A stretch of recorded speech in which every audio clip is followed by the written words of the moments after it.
Stop the cap. Young astronomer named Norin Rad, the Silver Surfer's origin begins on the peaceful planet Zen-La. Galactus, a cosmic entity, threatened to consume their world. Desperate to save his people, Norin offered to become Galactus's herald, seeking out new planets for him to devour in exchange for sparing Zen-La. Galactus accepted and transformed Norin into the Silver Surfer, granting him the power cosmic and a silver surfboard that allowed him to travel faster than light. Over time, the surfer grew disillusioned with his role and the destruction he caused.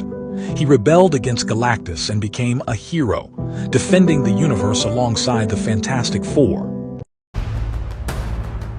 Mir Jafar was a treacherous general in 18th century Bengal, India. He betrayed Sirajuddaula, the Nawab of Bengal, aiding the British East India Company in the Battle of Plassey, leading to British control in Bengal and its first major conquest in India. Jafar later became the new puppet ruler of the British in Bengal, becoming the Nawab himself.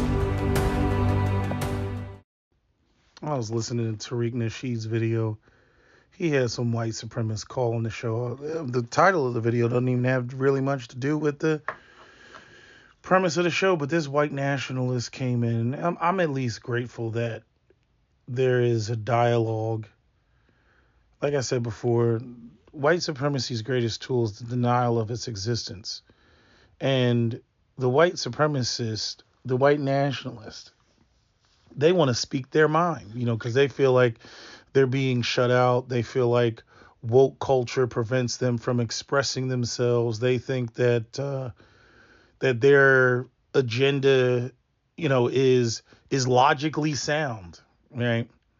And they go into all their bullshit about, oh, we're biologically different and your behavior is different from ours, and we just need to separate because that's what we need to do. Because integration, it doesn't work. Integration doesn't work because white people want to hoard all the wealth. This idea that Europeans will stay in Europe and Africans will stay in Africa and everything will be good. Africans will never be left alone in Africa because Africa controls the vast majority of the world's resources that white society needs to run its society.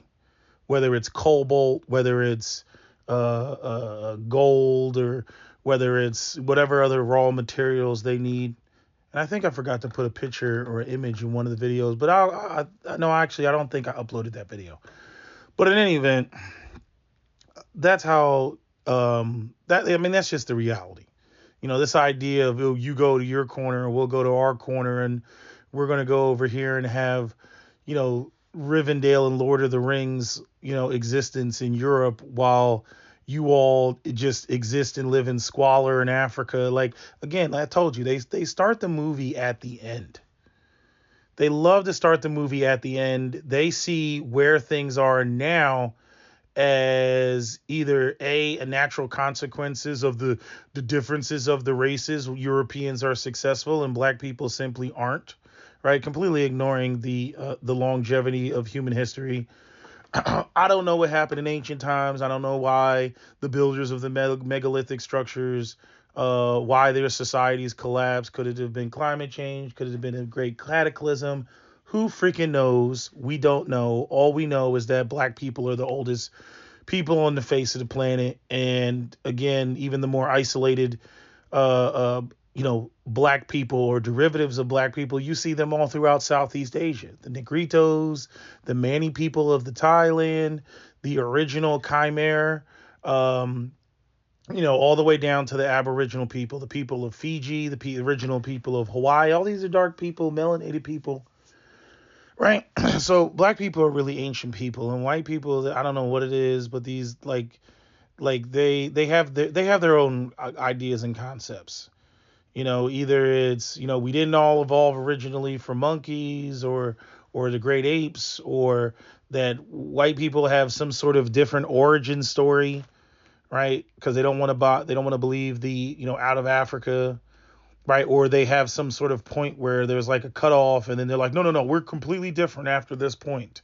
And we evolved and you all, devolved, or you all didn't evolve, so we are the apex of Homo sapiens, and you all are, whatever, subhuman or whatever, right? As they heat up the planet, as they Africanize the planet with all of you know, their industrialization and polluting and melting ice caps. And I'm like, I'm like, wait till the mosquito line, the malaria line is in Germany. But that's a whole nother conversation. But I was listening to Tariq's video and listening to white nationalists. I've heard many of these talking points before. But one of the things that always irritates me and gets on my nerves is this idea that Europeans, they were just on their sailboats, out there to discover the world, and they came upon the western coast of Africa, and then black people, jumped off the porch and were like, "Oh, ooga booga, here some people for you for us to sell to you. Let's get the slave trade going." Like, it's just the biggest bullshit ever. The story of West Africa is literally the story of the Silver Surfer and Galactus. Europeans are Galactus, West Africans are the Silver Surfer. So let me share with you the actual story of West Africa. And the thing is, this is the same thing that happened. The Europeans do this all around the globe. This is called, and I did a video about this, it's called gunboat diplomacy. We come in peace. We're here to negotiate and make deals with you, and we just want some trade. And it's a one-sided trade agreement. You saw this in, what was that, 1757? The Battle of Plassey? I think it was 57. With the I forget what his name, Siraj Dowlah. He was like the Raj of India at the time. And then they had the Mir Jafar. And I said this in another video, that the Mir Jafar, the reason why you have the two kings in Aladdin, right? You got the good king, which is Jasmine's father, and then you got Jafar, right, who's like the evil sorcerer. Jafar, Mir Jafar, was the name of the Indian general who betrayed, right, the Raj of India, with the British, and basically sided with the British. This is what the British do. This is what the white folks do. They come through and they find whatever your differences are, whoever wants to have, a position of power, and they go and they give that person everything that they want and everything that they need, or get them to make some sort of, devious, deal, make a deal with the devil. It's literally making a deal with the devil. Same thing in Japan. This is how you got the Japanese to get rid of Bushido Code and get rid of, the samurai class. Okay, they were running around feudal Japan, samurai, the honor code, harikari, seppuku, all that shit, Bushido Code, all that. And they got wiped out and got rid of because did Japan go around the world trying to trade with other people? No. The Europeans showed up on Japan's doorstep because they wanted new markets. You see? That's what they wanted. They wanted to bring back whatever they could bring back to Europe and sell it at a high price. That's what they want to do. So, when it comes to West Africa, Africans did not just show up and say, "Oh, here, ooga booga, here's some black slaves for us to sell you." The transatlantic slave trade was a complex system involving both European and colonial powers and African states or groups with European slave traders, often leveraging coercion, duress, and manipulation to force coastal African tribes and nation states to participate. And these are the examples. Manipulation of existing conflicts. This is where the Africans make a mistake. And let me say this before I continue. The one thing that Europeans did effectively is over the Africans and over many other groups is once they discovered that there were lands out there to be taken. This is like the whole thing with the Berlin conference that they had sometime in the 1800s, where they decided that they were going to carve up Africa. Europeans were fighting the hell out of each other in Europe since forever. Vlad the Impaler, the Franks and Germania, and even the movie Gladiator starts off with the Romans going into Germany, right? The whole Teutoburg Forest massacre, all that shit. All they were doing was fighting the hell out of each other. There was no concept of, white racial purity and we're all white here, so let's not beef. Bullshit. But somehow when we get to Africa, Africans are not allowed to have conflicts amongst themselves. But white people act like they've always been this one big happy team. That's bullshit. But where was I at before I started? There was something else I wanted to say and it just slipped my mind. Anyway, continuing. European slave traders often exacerbated existing rivalries among African states and tribes to ensure a steady supply of captives.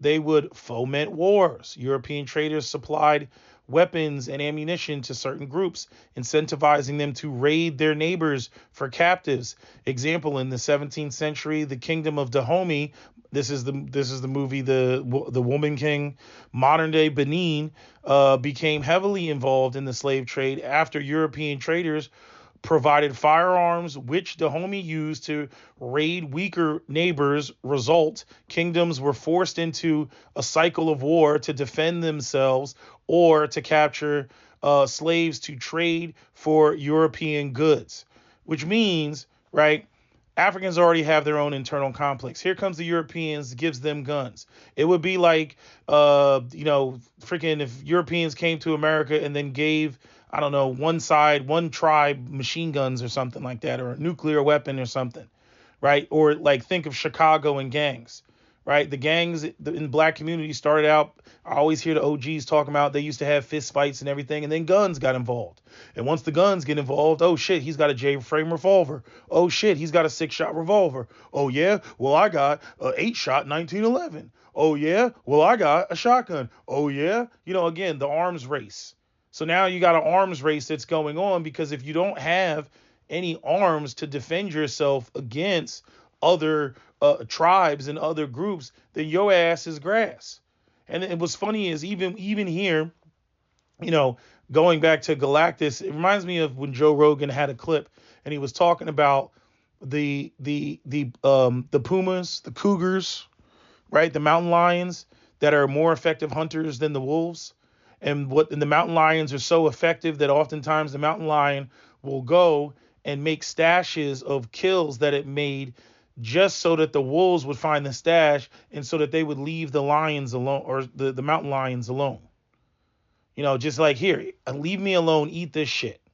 Okay, I'm gonna go over here and I'm gonna hunt, this elk over here, and I'm gonna go eat that. But every time y'all keep coming around and disturbing me while I'm eating, so here, eat this shit, leave me the fuck alone, right? And you had that similar type of dynamic going on in Africa when the Europeans, showed up. They pitted different groups against each other. And this is a fault of the African in terms of not recognizing, getting over their tribal differences. Same thing with the Native Americans.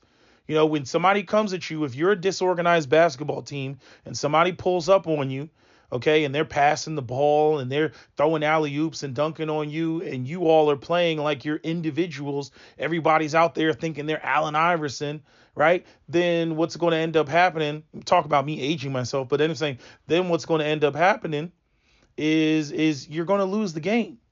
You're going to lose the game because you don't want to pass the ball. You don't want to organize with your fellow race, your fellow tribe, your fellow, group of people, right? Because you're being identified as an other by the other people.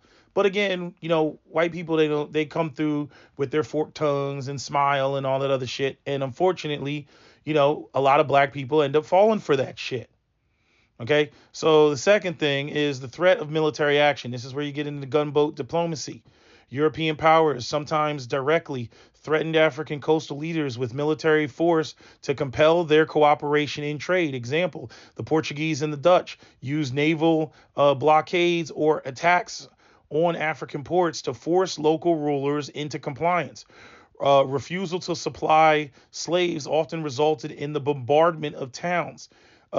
Case today in Angola, case study, I'm sorry, not case today. Case study in Angola, the Portuguese traders imposed brutal military campaigns such as the the infamous Imbangala Wars in the 17th century, these mercenary bands forcibly raided villages under Portuguese oversight, delivering captives to the Atlantic slave trade. Again, the mountain lion. Leave me the fuck alone here. Okay. Economic dependency. European traders created systems of economic dependency, coercing African rulers into participation to maintain their own power or avoid starvation. Monopolizing trade goods, European traders restricted access to essential goods such as firearms, textiles, or alcohol, only providing them in exchange for slaves. I don't think of alcohol as an essential good. But example, in the 18th century, the Ashanti Empire in modern Ghana faced pressure from European powers to supply captives or where's this at? Supply captives or risk losing access to vital resources like firearms and manufactured goods. And again, the Europeans are in the background exacerbating conflicts and arming the other arming the other tribes that maybe you have a beef with. It may be a historical beef. It may be a beef over particular lands, but they're arming them.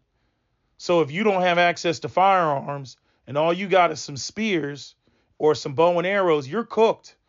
You're cooked. You're going to be cooked from the Europeans, and you're going to be cooked from the other Africans that you're in conflict with. Okay. The effect, coastal kingdoms became reliant on the slave trade to maintain their economic system, even against their better judgment. Number 4, treaties forced under duress.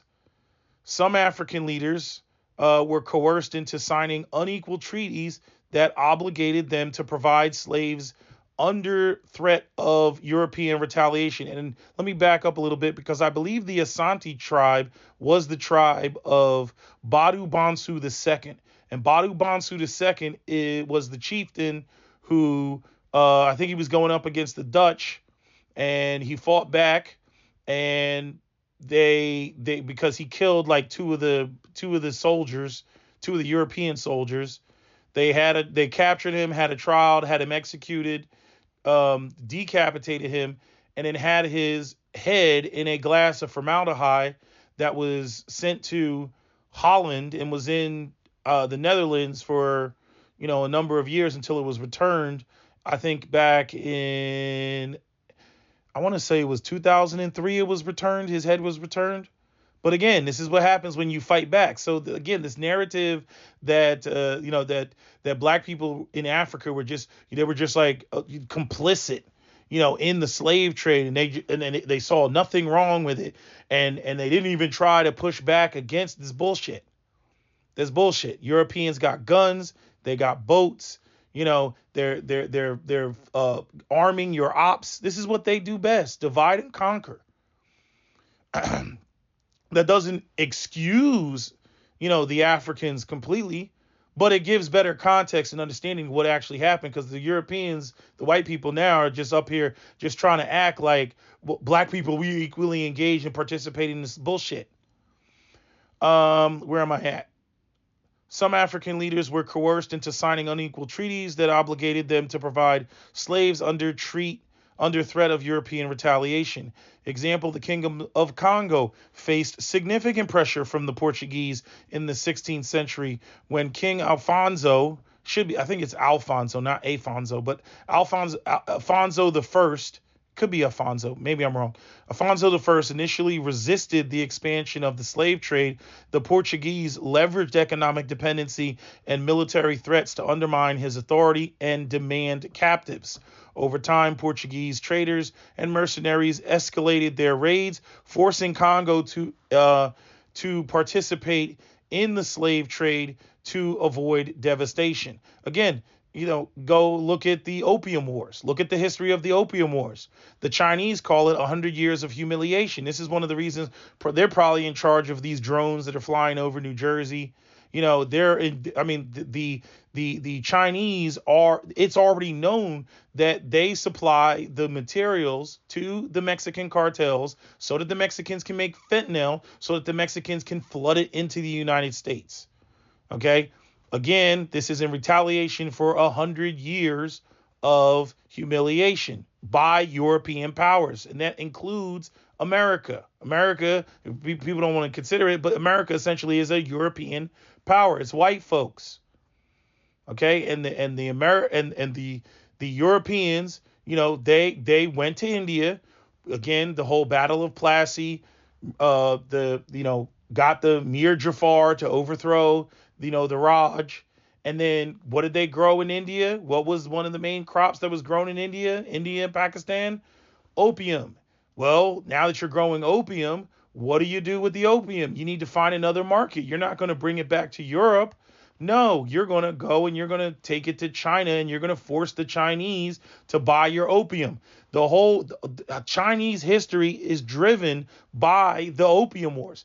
The Chinese and most of Southeast Asia's no tolerance policy on drugs. Every time you hear a white boy goes to Asia, or some white women go to Singapore or something, and then they get caught with some drugs and then they get executed for the drugs. That whole, what was that movie?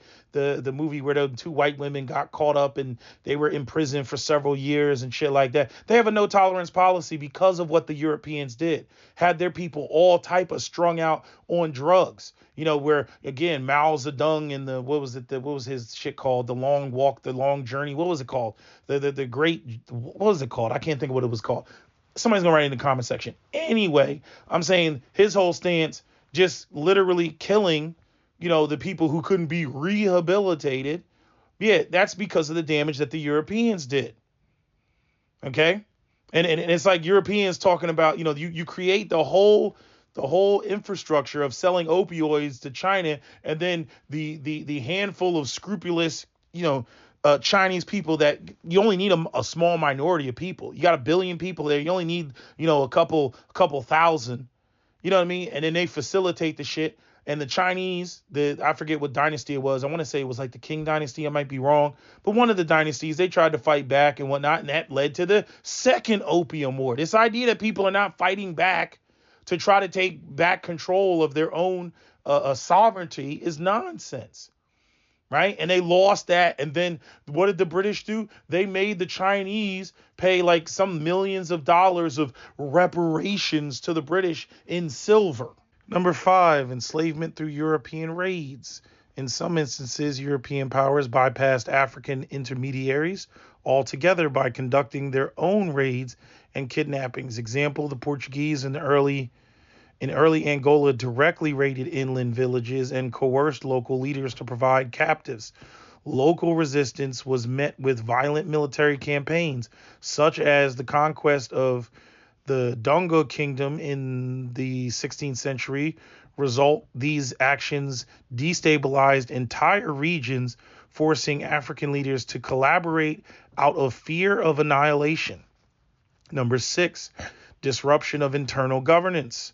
European traders often undermined or manipulated local political systems to force participation in the slave trade. Example, in Senegambia, European traders frequently aligned themselves with factions in local political disputes, supporting leaders who were willing to trade slaves. These alliances destabilized governance structures, forcing rulers to comply to maintain power. In the 18th century, French and British traders manipulated local rulers into increasing slave exports by withholding military support during regional conflicts. So in other words, they would instigate fights between other groups. And then it's like, well, if you don't give us some slaves, we know there's a war going on, but we're not going to give you any weapons to be able to defend yourself against the other group that we gave weapons to.